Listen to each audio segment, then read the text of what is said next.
Coming live from Sacramento, California, USA is our guest this evening.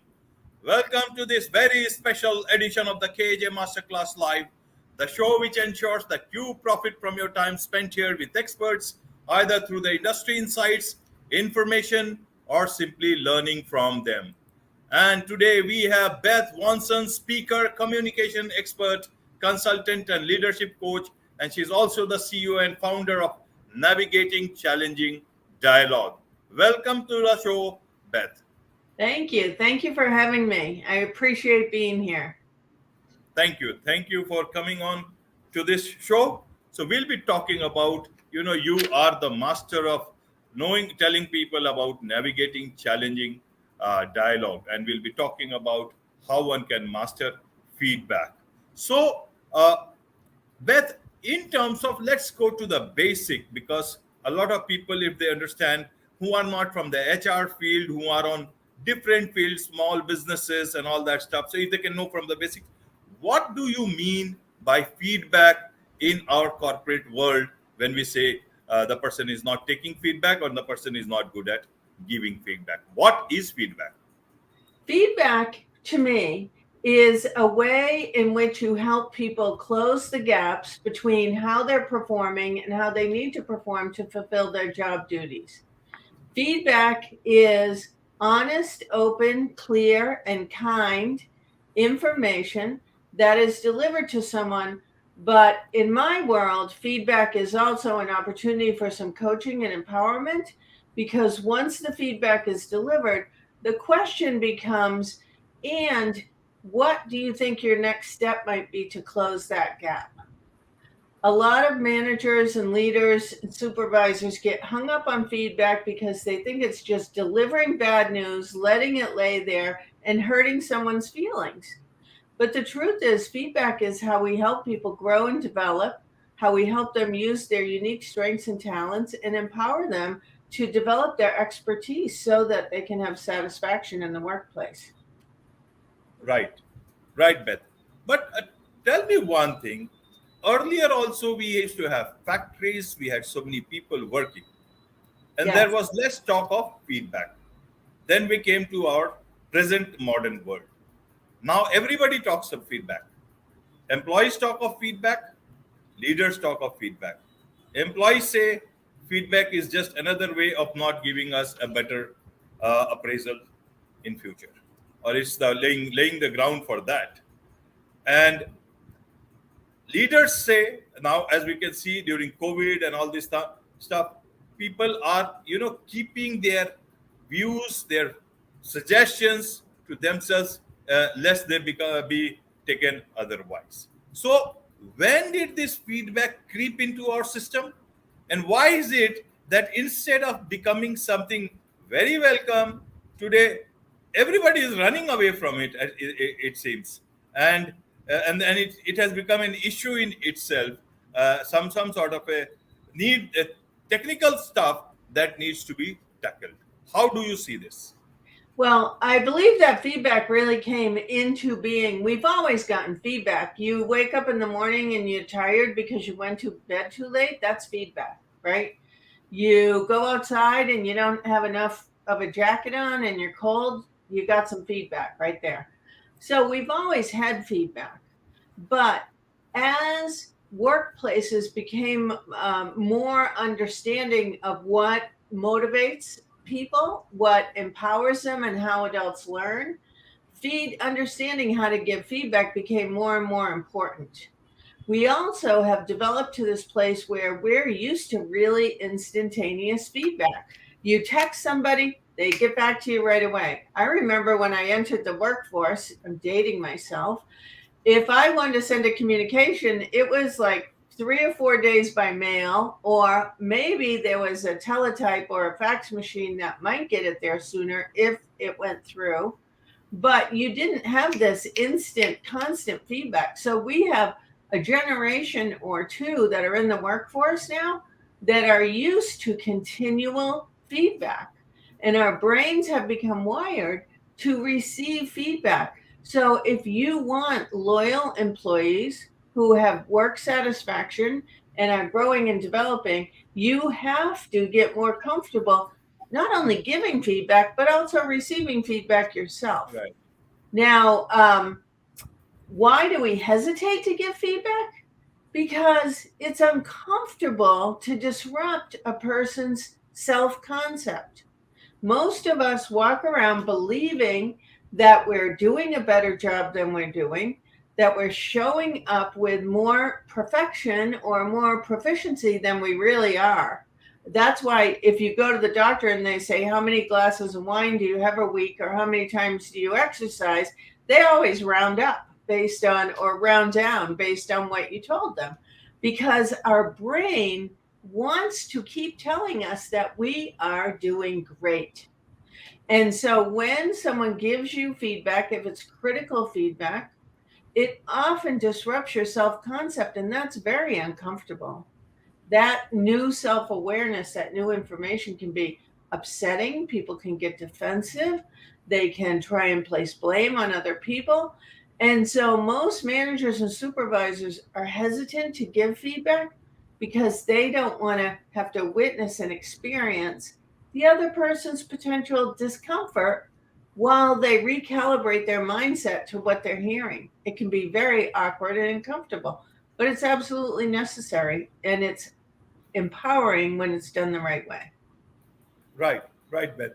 Before I come to this four-step process that you are an expert of, and we understand about how to master feedback through this four-step process, one thing I wanted to understand for our audience is that you have coached hundreds of C-suite professionals in Fortune 500 companies and the non-profit sector to have meaningful, drama-free conversations.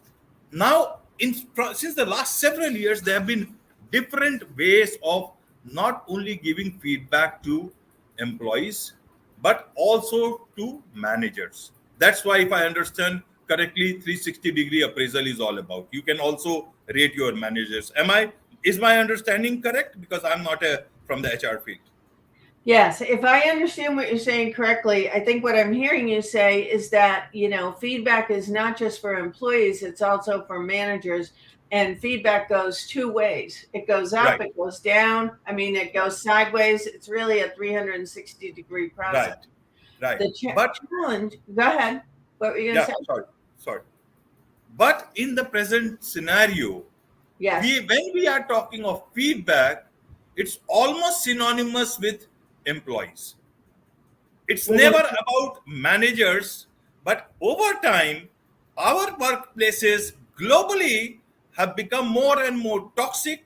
More and more therapists are getting into the system to try and help employees, but nobody questions or asks or diverts or puts it in the right direction about feedback for managers. Now, why is such a dichotomy that exists? I wanted to understand from you. Sure. So we have gotten less and less comfortable with having difficult conversations. We, as a species, right, have gone from people who are able to have dialogue, have healthy conflict, to understand that any complex problems that get solved through the friction of conflict. There has to be some kind of a conflict before a problem can begin to get solved. That's the inherent truth, right? But as a society and as a species, we have backed away from having healthy conflict. Now, healthy conflict and unhealthy conflict can look exactly the same to the outside observer. It's very hard to tell if someone's in healthy conflict or unhealthy conflict. But in healthy conflict, you're seeking a win-win. You're not seeking to have power over or manipulate the outcome of the other person. And when you're in that friction, what gets created from that is a solution that's better than either of the parties alone could have possibly imagined, right? Because you're combining strengths and bringing those together. So my newest book that just came out, called Turn This Conversation Around, is about how to have these tough conversations, and feedback is one of the tough conversations that we need to have. Now, why do managers and leaders not participate in getting feedback? That's because of this thing called the power paradox. I don't know if you've ever heard of it. The studies have been done around it, but what it shows is the higher you get up in the power paradigm, the less open you are to receiving feedback. The more you believe you are the expert and your view and your ideas alone are the ones that are going to carry the organization. And we have a real fear of vulnerability of saying, hey, I don't know. Can you give me some feedback?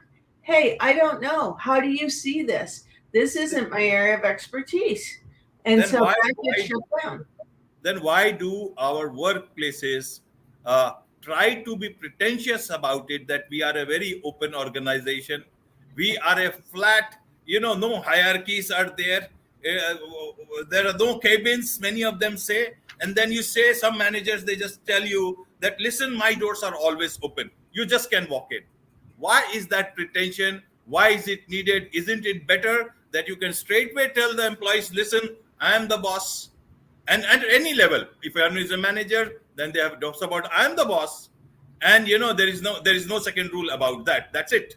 It's a one way street. Why to bring out so many unnecessary stuff, 360-degree appraisals, and so many different terminology, as if the employees will suddenly find the way to the most happiest place in the world, which has not happened as yet.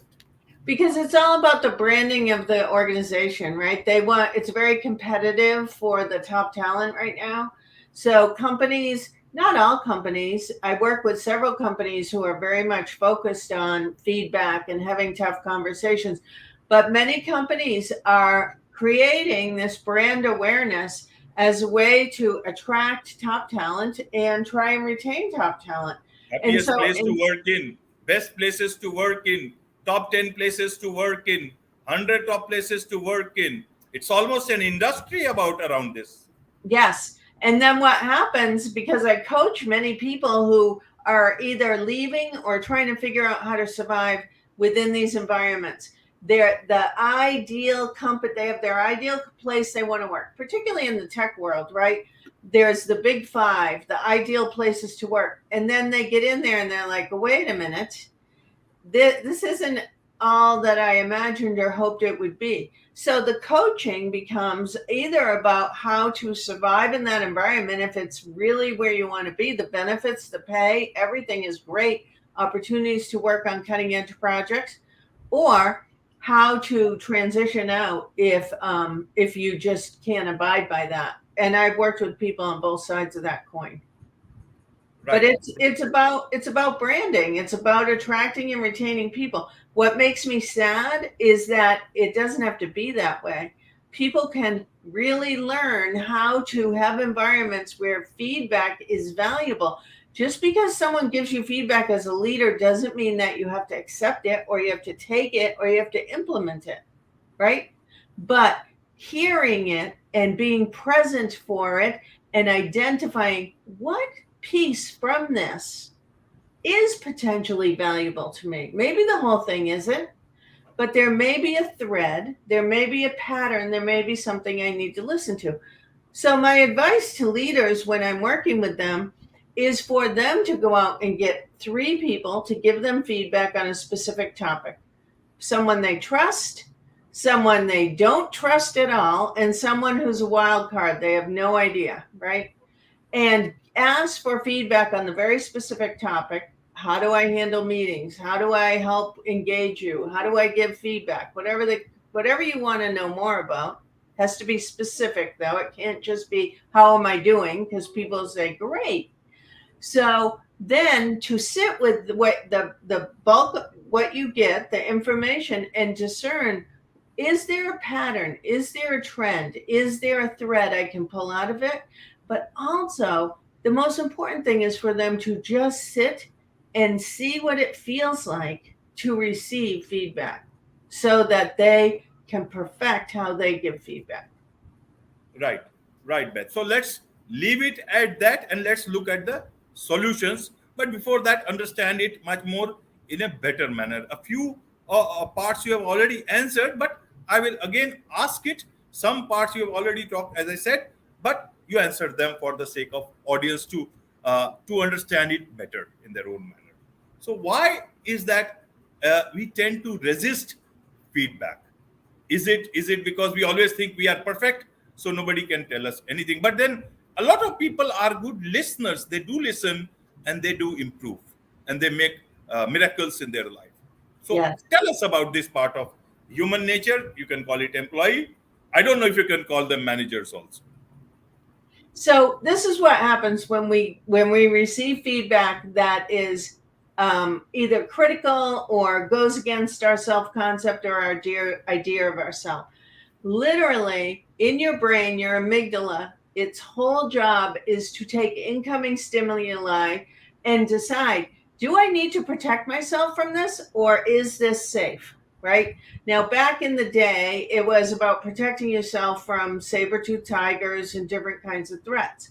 Now, for the most part, it's psychological threats. It's threats to our ego, our self-concept, our reputation, our values, all of those types of things.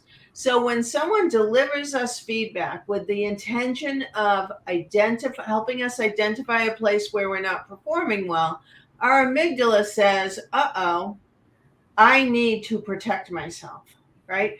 And it sends a message down to your adrenal glands, and the adrenaline and the cortisol start to shoot up. And the part of your brain that's about collaboration, empathy, problem solving, creativity, all of that shuts down, right? And the parts of your brain that are about, I'm going to defend myself, I'm going to get out of here, I'm going to find someone to blame, all of those parts of your brain light up. And if you do not have the ability to pause and take a breath and ground your feet on the floor and tell yourself, I've got this, and then identify what are the facts. The facts is I'm employed here. My manager cared enough about me, or whoever's giving the feedback cares enough about my performance and my job to give me this feedback so I can improve. And so I am going to listen to this from an open-hearted receiving place versus from a bracing, I need to protect myself place. But most people don't understand that that's what happens in the brain. And so our emotions take the lead when we receive information that either isn't comfortable or we don't like. And when your emotions take the lead, that's when drama and chaos begin to ensue. That's when you make difficult decisions like, okay, I'm going right back to my desk and I'm going to look for a new job, or I'm out of here, or my boss is an idiot, or whatever the case is, as opposed to how can I receive this and identify if there's a place I can take action on. And if I don't understand the feedback in that moment, how can I be curious and say, can you say more about that? Could you give me an example? Can you help me understand what it would look like if I were doing it differently? Those types of open-ended questions, creating dialogue, that's where trust gets built, right? That's where we begin to get empowered. And so my goal is to help people understand how to shift that process, which is very automatic and very ingrained in us. Right, Beth. So this is one part of the employees. Now, in terms of leadership, now an employee can think, okay, I am the best, and I don't need any suggestions from anybody. I'm working here, and they seem to become closed. Understandable. But then why is it that leaderships and managers are hesitant to give feedback? Is it that, as you say, that because of telework, remote working, and because of the pandemic, it's impacting the willingness of the leadership, managers to give feedback? Why is it? What's stopping them? Do they feel inferior or something like that? Now, if employees feel that they're superior beings and managers, why is it happening at all? There's a couple of reasons. So first of all, most people who go through a management or leadership course are given a tiny, tiny bit of information about how to give feedback. And it's such an impactful topic. People are taught to use the feedback sandwich. You say something nice, You deliver the hard information, you say something nice, and you go on your way. Don't ever do it. Don't do the feedback sandwich anymore, because it is a horrible process and nothing is gained. So the first one is training and understanding how to give feedback and the purpose of feedback. The second piece is because now that we have quiet quitting and the great resignation and people working from home, and everybody is really just having a hard time due to the uncertainty of the world and all of this, leaders and managers are afraid to give feedback because they're afraid of losing warm bodies. They would rather, I've been doing this for a long time and I talk to a lot of people. And when we talk about feedback, they say, but there's no one to hire to replace them if I upset them to the point that they decide to leave. So I would rather put up with them not functioning well or making mistakes here and there than risk losing that person. And this is a very, very tricky paradigm, because humans want and need to be able to have growth. They want to use their unique strengths, talents, and expertise to perform well. They want to know what's expected of them and how they can contribute to the goals of the organization. And so there's a study out there that was done by, I think it was Forbes, that said something like 90% of employees want feedback, and 75%, and don't quote me exactly on the numbers, but something like 75% of managers say that they don't give feedback. So there's a big discrepancy there. People are hungry for feedback because they want to grow and develop and improve, but they want feedback that's done well. Right, right. And if I understand from an employee point of view, I keep on talking to a lot of people who are also employees. And I understand, especially in some sectors, which I'll not name right now, uh, is that the feedback part comes in mostly during appraisals. Yeah. Because yes, and that's the worrisome part. And an employee who was considered as the rainmaker or as the best employee and stupendous, fantastic, even on emails, official emails, marked to many people at the same time, suddenly during appraisal time, they tend to develop all the deficiencies that they can ever have. Why is it happening?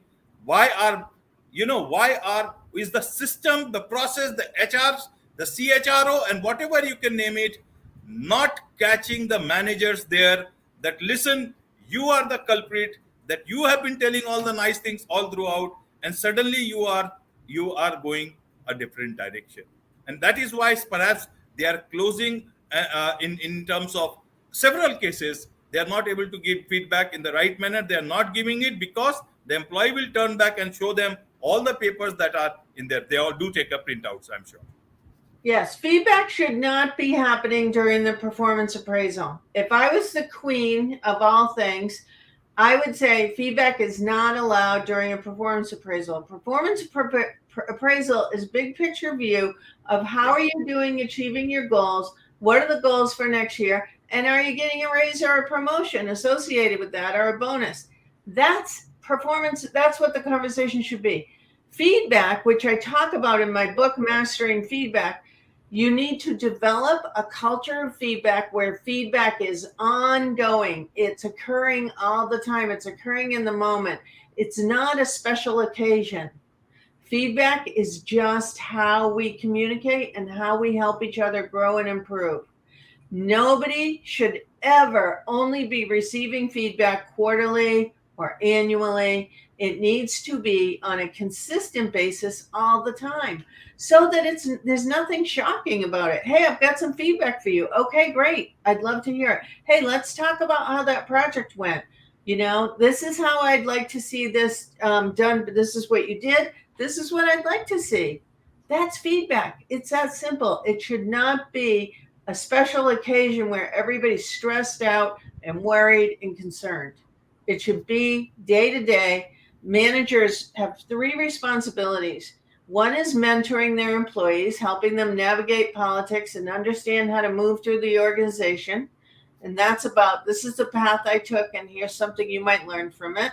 The second one is coaching, which also involves feedback as part of a coaching process. And then the last one is being directive. These are the goals. This is what I need you to do. This is the project. This is how you do it. This is what you don't do. Being a director or manager is that role under leadership is very much kind of task based and telling people how to do things. As a leader or a manager, you need to be moving between those roles continuously, identifying what solution is right for this moment and using them all the time. Right, right, Beth. So, where is the meeting ground now? You talk of feedback, mastering feedback with a four-step process. You named a couple of things that they can do, but in terms of a process and step-by-step thing, if you can tell us how to master feedback and your four-step process for the audience, I'll be surely writing it. Yeah, it's pretty simple. So and it's all in the book. There's worksheets and everything in the Mastering Feedback book that you can follow. Okay. But here's step one. Step one is get the story out. What is the feedback you want to give, and write it down. But also write down, what emotions are you feeling? What hesitancy are you feeling? All of that. Get it all out of your head and onto paper. Step two is to then go through that and take out everything that's not a fact, everything that's not directly related to the feedback, right? So in feedback is no place to say, I feel like you aren't performing well, right? It needs to be concrete and specific. So going through the exercise of getting emotion and feeling out of there gets you in a better place to have the conversation. Then the third step is you start preparing yourself for the conversation. And in that, you want to talk about what are the goals and objectives of either their job, your team, your company, whatever it is. And then your performance is here. This is what I've seen. It needs to be here. And then the fourth step is empowerment and accountability. Asking the employee, what steps will you take to get yourself over to this side of performance where you need to be? What do you think you could do? And then what's the accountability? How are you going to know they're doing it? Are you going to follow up with them? Are they going to get back to you? What specifically are you going to see differently? But you want to constantly be empowering the employee to own the action and own the accountability. Right, Beth. Right.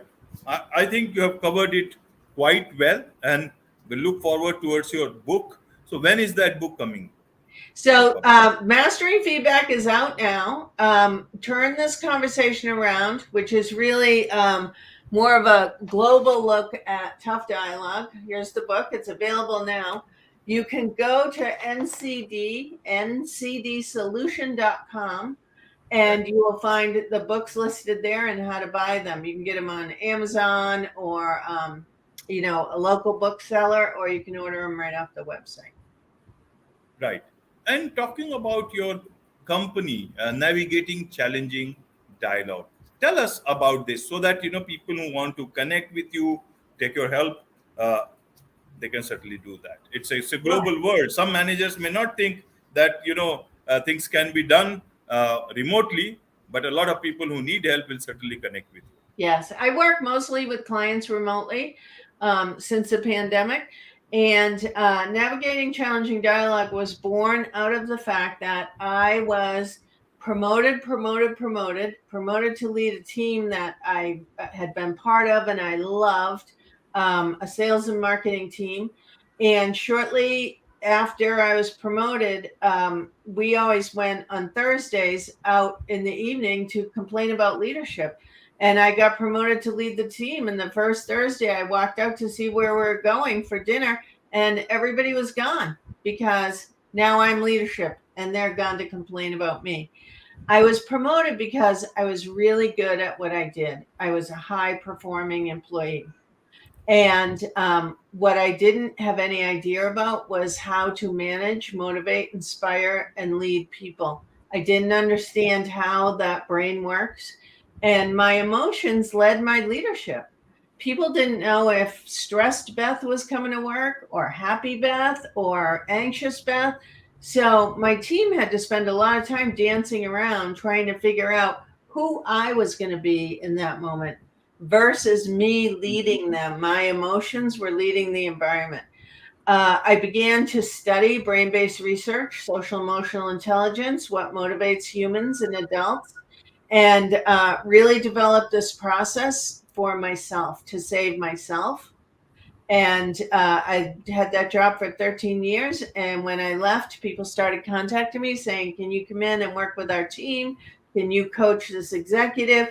And so in 2015, I went out on my own, and Navigating Challenging Dialogue was born. And I've been doing that work ever since with all kinds of companies, corporations, nonprofits, you name it. Right, right.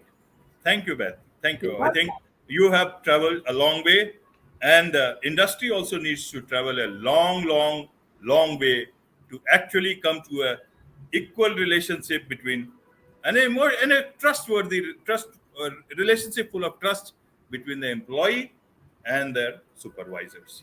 With Yes. this, with this, it's a wrap on this very special edition of the KJ Masterclass Live. Thank you so much. Thank you so much.